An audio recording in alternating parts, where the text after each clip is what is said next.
Professor Nalapat, we've been talking about this, and the fact of the matter is that Justin Trudeau, without introspection, the fact that Khalistani terrorists are given that support, that the Khalistani terrorists are given that sort of approval from the Justin Trudeau government to disrespect our country, disrespect our leaders, and disrespect our national flag, should be making Canada and its leaders and its government lose its credibility more than anything else. Instead of providing us credible evidence, you're supposed to introspect and see what you're perpetrating on your own soil.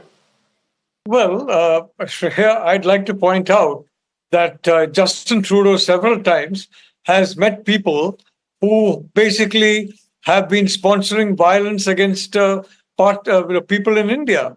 Who have been responsible for violence in parts of India, who have been responsible for bombings and shootings. Now, is Justin Trudeau going to be called a person of interest? The fact is that a diplomat is expected to meet a wide variety of people.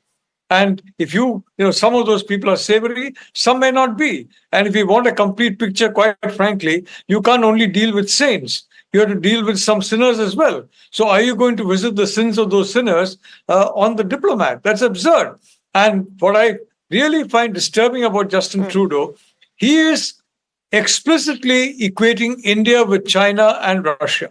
Now, Russia, we know, has been pushed into the embrace of China thanks to this Ukraine war, which Trudeau is an avid supporter of, by the way, and which China, frankly, is very happy about because it drives Russia and the West further away. Now, Justin Trudeau is basically trying to drive India and the West further apart. And he's equating, not equating, he's considering India to be a more important threat than China. For heaven's sake, Prime Minister Modi signed the 4 foundation agreements on defense of the United States. He joined the Quad. The Indian Navy is having joint military activity with the United States extensively, more than when any other 3 other countries combined. So is the United States.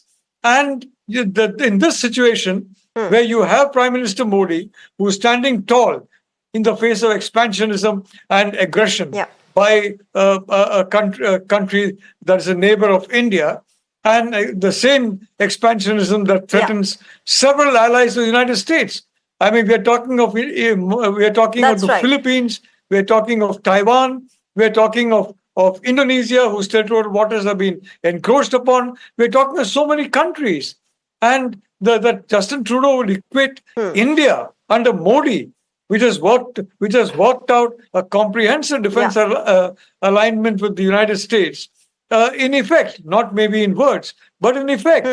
And that's so clearly, Professor Nalapat, Justin Trudeau needs to rethink his strategy. Chinese hands, it plays into the Russian hands. But more importantly, it plays into the Chinese hands. So the question is Justin Trudeau a matter of a person of interest where the interests of the CCP are concerned? And if I may point out, several people in the United States Professor Nalapat, also Justin Trudeau needs to rethink his strategy if he's trying to cater to his domestic audiences.